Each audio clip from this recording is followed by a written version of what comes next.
So hey folks, and welcome back to another video. And on today's review, we're actually taking the Triumph Tiger Sport 660 out for its first ride. Look at the spec on this bike, and then we'll take it for a good old ride afterwards and tell you what we think on our initial thoughts of this motorcycle. So we're going to be out on it as much as possible, so stay tuned, we'll be right back.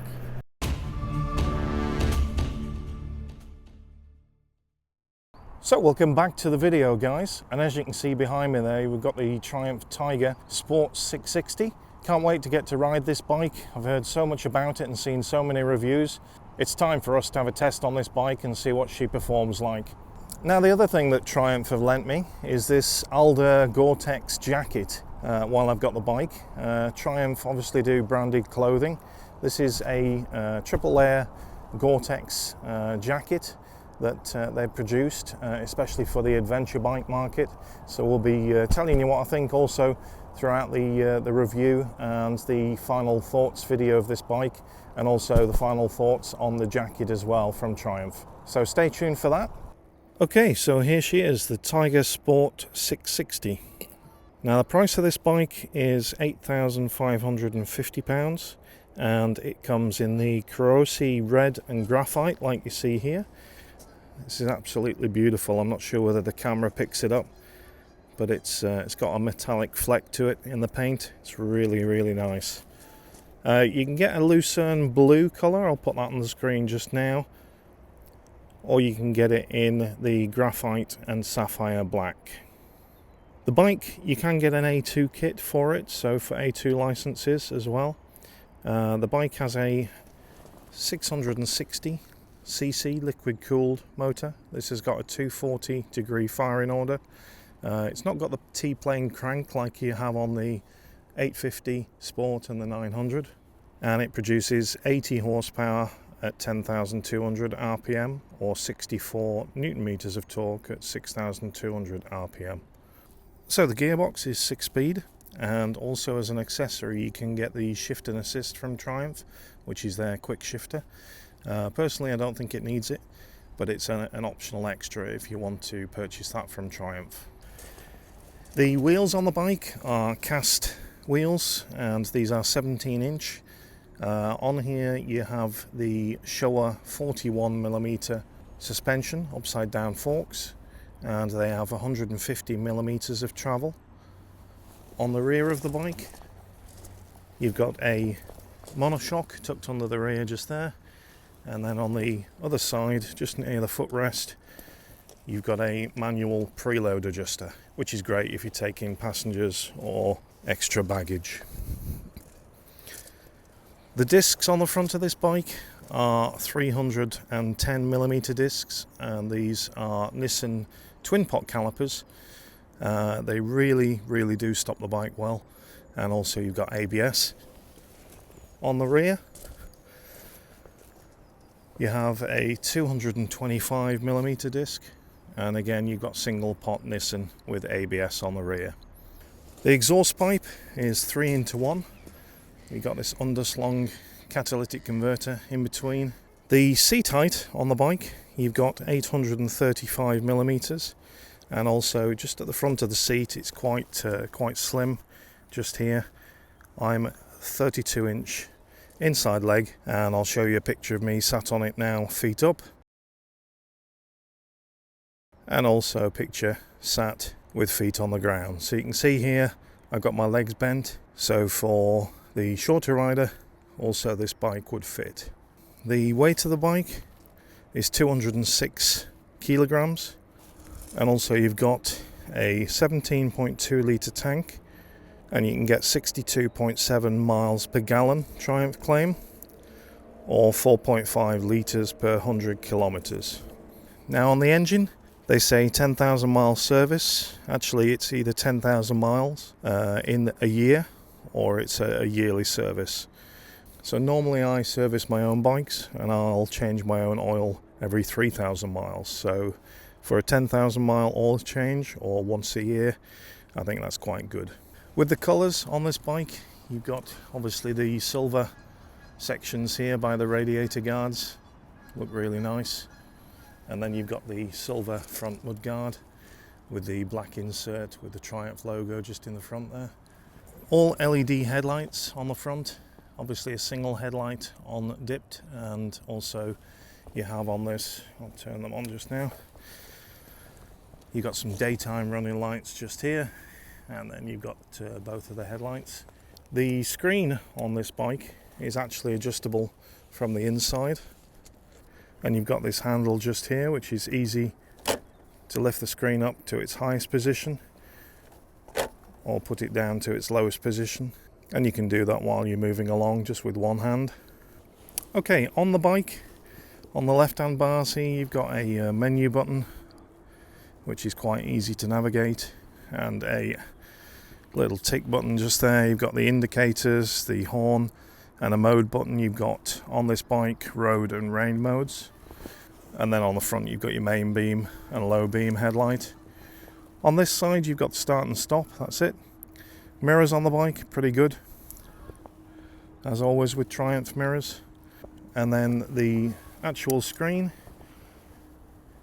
is kind of a revised one off the Triumph Trident that they made, so it's got the same information. So you've got your rev counter, your miles per hour, your gear indicator, you've got time, date, all the information you need, and you can also cycle through that through trip meters, fuel status and all of those type of things, engine temperature and so on. So pretty basic, but it's pretty clear and it's all there. It has a locking petrol cap just there, and also the bike has a side stand. Doesn't have a center stand. I think on modern bikes like this a paddock stand is sufficient, and to be honest I prefer using a paddock stand. On the rear it does have a little hole there with a cap in, which is a nice touch. You can pull that out and put a rear bobbing on there. One thing I've just noticed as well is it has right angled valve stems off the wheels, which are really nice touch. And also on the levers, you've got these silver levers on here. I think if it was mine I would change them to black. The clutch lever is non-adjustable, but that's another reason why I would change that, to make it adjustable. The rear of the bike, like I say, you've got a great seat. It's really comfortable all day long in the saddle, comfy. And also you've got these grab handles if you were taking a passenger on this bike. Nice rear light setup. But what I do like is you've got these little inserts here and here for your rear panniers. You can get a full pannier set and top box set for this bike, and those fit in nicely without having to have racks on the back. So that's a really neat touch. Now, other than panniers, you can get protection. So engine protection, you can get a tank pad and different bobbins and things like that. So you can also get My Connect system on the dashboard so that you can connect your mobile phone. As I mentioned, quick shifter is available, heated grips is available, and heated grips is actually on this bike. So just here on the bars, and you've got a single press button which actually shows up on the dash, 3 different settings. I've tried them coming up the motorway just now and they're really good. So you can get auxiliary lights for this motorcycle on the front, a little bit of extra lightage. Also a tyre pressure monitor system, and also I mentioned the A2 restrictor kit. So competition on the bike, you've got the Yamaha Tracer 7, which is priced at $7,995. The Tracer is £555 cheaper than the Triumph, but the Triumph has 8 more brake horsepower. Also, the other competitor out there on the market is the Versys 650, and that's priced at $7,899. The Versys is £651 cheaper, but the Triumph has 12 more horsepower than the Versys. Also, the Versys seat height is 845mm. Now, looking at the competition, this is obviously a triple, so 3-cylinder, whereas the Tracer and the Versys are both twins. The Triumph is 11 kilograms lighter than the Versys, and the Tracer is 10 kilograms lighter than this Triumph. So it's thereabouts, but I think out of all 3 of those bikes, I would prefer to take this one. And I'll give you my reasons why in the final thoughts video, which will be up in about 10 days time, so stay tuned for that. Okay, let's get back on the bike and take it for a spin and give you our first thoughts. So initially on comfort, the bike is really comfortable, and I've heard other reviews on the comfort of this thing, but the seat is super comfy, and yep, the position of the bars and your legs, the foot pegs and the knee position, everything is superb. It's definitely an all day in the saddle bike if you want it to be. The front screen is adjustable via this lever here. You can pull it up like so, and that brings it to the tall position, and you can have it anywhere in between there or the all way down position, which is where I've kept it. I did try it coming up the motorway, and basically I found in the tall position it created wind blasts around my helmet, so I've left it in the downward position, which actually takes the pressure off your chest, but doesn't give me that buffering around my helmet. So I'm 6'2", and that's how it fits with myself riding the bike. Loving the self-cancelling indicators. I think that's something that every bike should have, and that's a standard. Obviously the heated grips on this bike are a welcome, with it being quite a cold day actually, even though the sun's out and it's awfully windy. We've got about 30 mile an hour wind blasts coming at us from the side. So how does she handle in the wind? Pretty good. You don't get blown about too much. The suspension on the bike is quite firm, which is great. It feels similar to that of the Triumph Trident that I took out last year, and even though this has different suspension, it's got 150 millimeters of travel in the front and also the rear, so plenty of ground clearance should you want to take this bike off-road. But for the road, it's got Michelin Road 5 tyres on, 17-inch front and rear, so there's no 19-inch front wheel, and this bike is really suited towards the road. For the weight of the bike, it feels very flickable, very light. You don't really have to think about cornering, just tips in lovely. And I was mentioning before, when we had a look around the spec of this bike, about the competition being the Tracer 7. Now the Tracer's a twin, whereas this is the triple, and absolutely bang for buck, this bike, even though it's a little bit dearer, the engine is far better in this motorcycle. So I would highly recommend, if you're in the market and you're looking for something in that category, then go and test ride one of these. I'm sure you'll be pleased with it. Now, in other reviews I've seen on this bike, people have said it's hard to find something wrong with it, so we're going to have a good go, and when we do our last ride and final thoughts video, we're actually going to tell you all our things we like and what we don't like. Now, I think it was towards July, August last year, we took the Tiger 850 Sport, which is the next one up from this, out for about 10 days, I think it is, and we did a lot of miles on that bike. And I remember saying at the time, I wish Triumph, because I'd just come off the Triumph Trident, which has the same engine as this, and I mentioned on that video I wish Triumph would bring the Trident 660 into an adventure series bike, and lo and behold they have done. So they've obviously had that in the works way before I even mentioned that. So the reason I said that was because I found the engine so good in this bike, or the Trident, that I thought it would just suit an adventure style bike as well. Now the difference in price is about £1,000, I think it is, between this, the 660, and then the 850 Sport, which has the same engine actually as the 900 Tiger, just detuned by 10 bhp, I think it is. So yeah, before I got on this bike, or before it arrived yesterday from Triumph, so thank you very much Triumph for lending me this motor, I didn't know how I'd feel while riding this bike, because I knew for £1,000 extra you could get the 850 version, which has more power and, you know, a little bit more meaty looking, would I say, for on off-road. And also that bike has the 19-inch front wheel, whereas this has 17-inch front. But having ridden this for the past 40 minutes, I know where I stand on it now, and out of the two, for £1,000 cheaper, I think I would purchase this. Now if I wanted a on off-road, more adventure-y type over this, then I would go for the Tiger 900 GT Pro, and I also rode that last year. Now if you were doing lots of miles on this bike and you were using it for touring, it would be nice to have a cruise control on here for the motorway sections, but it's not necessary. You don't have it on the 850 Sport either, you only have it on the 900. But I do think Triumph are on a winner here, and I've had quite a few of you comment that you've taken ownership and received your Tiger 660s.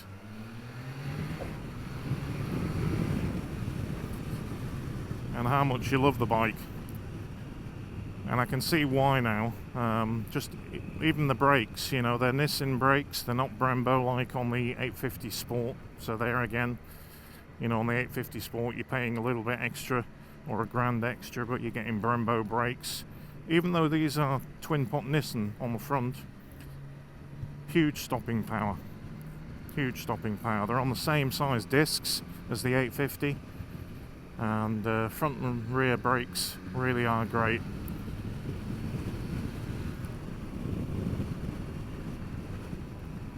And just the power of this engine, the gearing is perfect.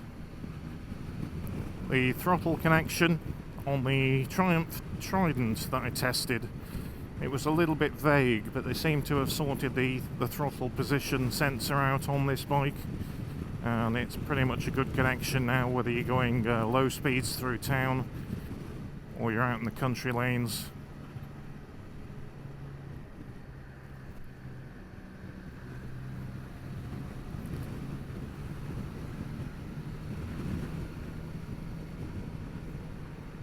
So the screen on the bike, very simple, really clear, but one of probably my complaints is that the angle of the screen, with the sun being behind me, it's right in the center of the screen, and it's another one of those bikes where, because it's got a glossy screen, I can see myself in the screen, and it kind of distraction takes some of the vision away from the screen.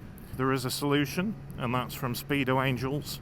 They do a screen protector for this, which helps with the glare. So if you do own one and you have that same problem, have a look in the description below. There is a link for Speedo Angels. I know they do one for this, and also there's a little bit of a discount code down below for you. First impressions, very, very good. Very good. Another little bugbear. This bracket here, Triumph, need to have two separate brackets. Get rid of this bit in the middle so that I can put a sat-nav on here on my Beeline navigation system, which would be great. That's my only niggle on a lot of the Triumphs, is that bracket. So the old air jacket seems to be holding up well, and even though it's really cold wind today, I've just got a t-shirt underneath this jacket. It does come with a thin silhouette liner, zippable, and more pockets than you can shake a stick at, inside and out. It's one of those jackets, if you were to go adventure touring in all weathers, then with it being triple layer Gore-Tex, you're not going to get wet underneath this jacket, and it'll protect you from the elements. So thanks again, Triumph, for sending me that. Sadly I have to give it back. The jacket, looking on their website, is about £650,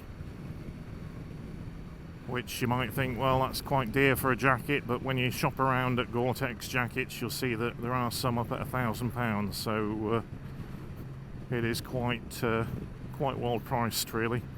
One thing I do like about it, in the when you put your arms through the sleeves, they've got like gaiters on the inside of the sleeves that go around your wrists, so that if you do get any driving rain coming up into the sleeve, and then it won't go up your arm.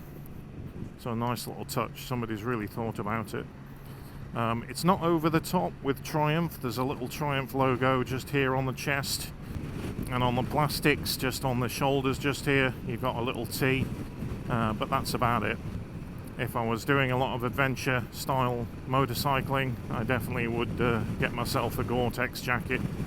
One thing that is very nice on this jacket is it's got a really nice collar strap that goes across to stop the wind getting to your neck. Another great feature. Now the bike has a side stand. It doesn't have a center stand. Actually, I see a lot of bikes without center stands these days. They seem to be going out of fashion. It just adds weight to the bike.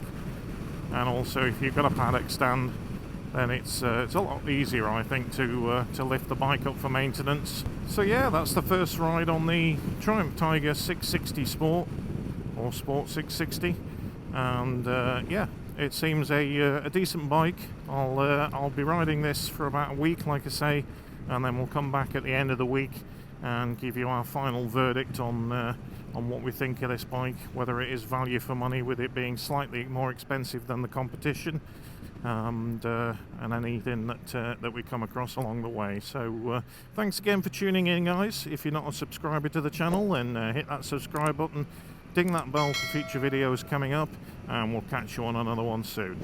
Take care. Cheers.